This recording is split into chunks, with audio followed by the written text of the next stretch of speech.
बहार का मौसम शुरू हो चुका था। जंगल में हर और सब्जा ही सब्जा था। हर दरख्त की शाखें पत्तों से भरी पड़ी थीं। फलों के दरख्तों में फल नजर आ रहे थे और फूलों के फूल। जंगल में हर तरफ खुशबू और हरियाली थी। बहुत खूबसूरत मंजर था। सब पक्षी और जानवर ये सब देखकर बहुत ज्यादा खुश थे। टिंकू कौवा भी खुशी से झूमता फिर रहा था।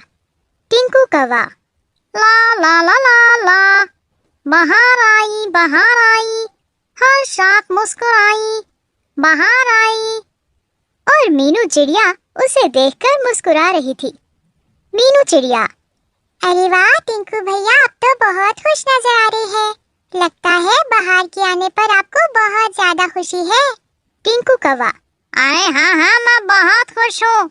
देखो ना, हर तरफ फल है, फूल है, हवाएं, खुशबू, ये सब देखकर मेरा मन झूम उठता है। मीनू चिड़िया भी टिंकू कौवे को देखकर खुश हो रही थी।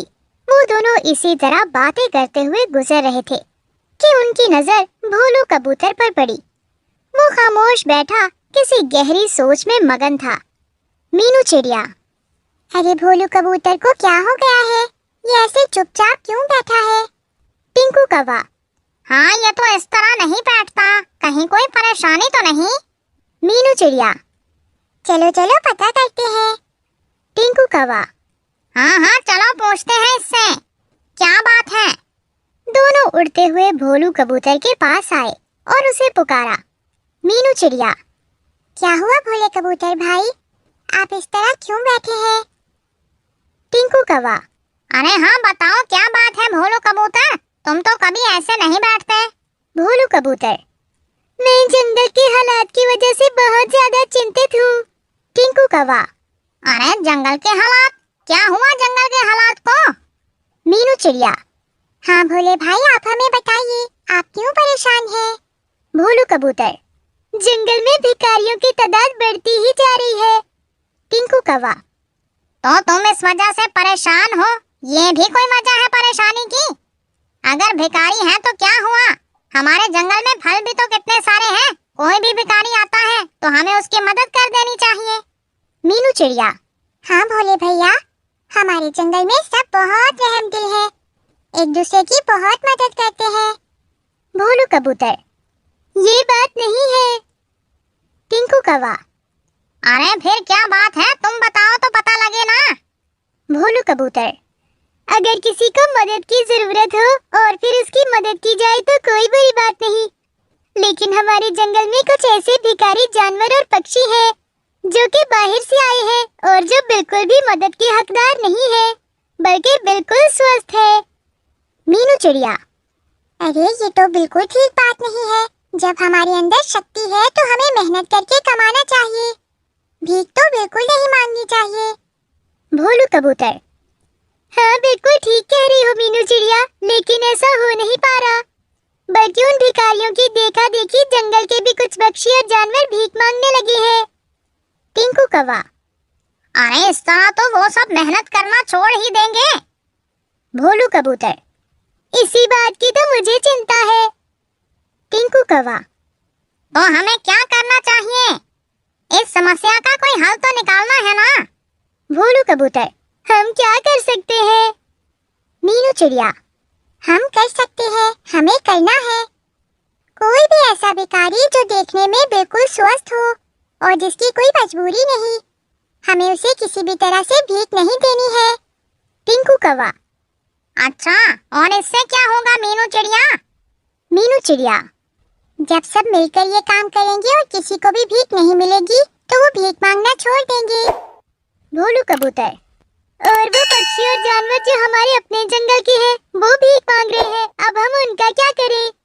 टिंकू कौवा, अरे हाँ, उनके साथ क्या किया जाए? मीनू चिड़िया, उन्हें भी बिल्कुल भीख ना दी जाए, बल्कि उनसे बात करके उन्हें समझाने की कोशिश की जाए। ये बात समझाने की कोशिश कि मेहनत करना बहुत जरूरी है। टिंकू कौवा और भोलू कबूतर बोले, हाँ हाँ ठीक है, ठीक है, ठीक है, अब हम ऐसा ही करेंगे। हाँ हाँ, हम ऐसा ही करेंगे। इसी तरह कुछ दिन गुजरे। सब पक्षी और जानवर मीनू चिड़िया की बात पर अमल कर रहे थे। अब कोई किसी को भीख नहीं दे रहा था, बल्कि समझाने की पूरी कोशिश कर रहे थे कि भीख नहीं मांगनी चाहिए। एक दिन गुनगुनाते हुए मीनू चिड़िया टोकरी में फल लिए घर की तरफ वापस जा रही थी कि रास्ते में उसे रानो चिड़िया मिल गई। रानो चिड़िया, रानो चिड़िया। अरे वाह, अच्छी अच्छी खुशबू वाले ताजा ताजा फल जमा किए हुए हैं आपने। ये तो बाहर से ही इतने अच्छे मालूम हो रहे हैं, अंदर से इनका जायका कैसा शानदार होगा। रानो चिड़िया फलों की टोकरी को शौक की नजरों से देख रही थी। मीनू चिड़िया, अरे बहन, बारिशों के बाद तो जंगल में हर तरफ फल फ्रूट ताजा है। सारे जानवर और पक्षी आजकल इन्हें खा रहे हैं और जान बना रहे हैं, लेकिन तुम्हें इतनी हैरत क्यों हो रही है और तुम इतनी कमजोर क्यों हो रही हो? रानो चिड़िया, तुम्हारे सवाल का जवाब इसमें है। रानो चिड़िया ने अपनी टोकरी से पत्ते हटाए। मीनू चिड़िया, अरे ये क्या, तुम्हारे पास सारे फल खराब और सड़े हुए हैं, इनमें तो कोई भी फल ताजा नहीं, इसकी क्या वजह है? मीनू चिड़िया बहुत हैरान थी। रानो चिड़िया, दरअसल मैंने दरख्तों पर चढ़ना और ज्यादा दूर दूर तक उड़ना छोड़ दिया है, अब मैं खुद को कष्ट में नहीं डालती। मीनू चिड़िया, तो फिर तुम ये सब कहाँ से जमा करती हो? रानो चिड़िया, दूसरे जानवरों और पक्षियों से जो गिर जाते हैं या जिन्हें वो आधा खाकर छोड़ देते हैं, उन्हें उठा लेती हूँ या फिर किसी से मदद मांगकर रख लेती हूँ। इस तरह से मेरा काम हो जाता है। मीनू चिड़िया, अच्छा, तो रानो चिड़िया तुमने मेहनत करनी छोड़ दी है और भिखारी बन गई हो, खराब और दूसरों के बचे खुचे और फेंके हुए फल इस्तेमाल कर रही हो। रानो चिड़िया, दरअसल मुझसे मेहनत नहीं होती, आप चाहे इसे जो भी नाम दो। रानो चिड़िया अपनी काहली बताने के बाद मानने लगी। रानो चिड़िया, आपकी टोकरी ताजा फलों से भरी हुई है, मुझे कुछ ताजा फल ही दे दो ताकि मैं आज उनको खा सकूं, ये मुझ पर आपका बड़ा एहसान होगा। मीनू चिड़िया, अगर आज मैंने तुम्हें मांगने पर फल दे दिए तो ये मेरा एहसान नहीं बल्कि जुल्म होगा और तुम्हारी मांगने की आदत पक्की हो जाएगी और मेहनत से तुम्हें मौत आने लगेगी।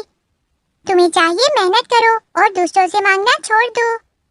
ये कहते हुए मीनू चिड़िया अपनी टोकरी उठाकर बगैर कुछ दिए वहां से चली जाती है और मीनू चिड़िया की समझदारी से और सब परिंदों के स्वस्थ भिखारियों को भीख ना देने और समझाने से जंगल से सारे भिखारी खत्म हो गए और अब सब मेहनत करके खाते थे।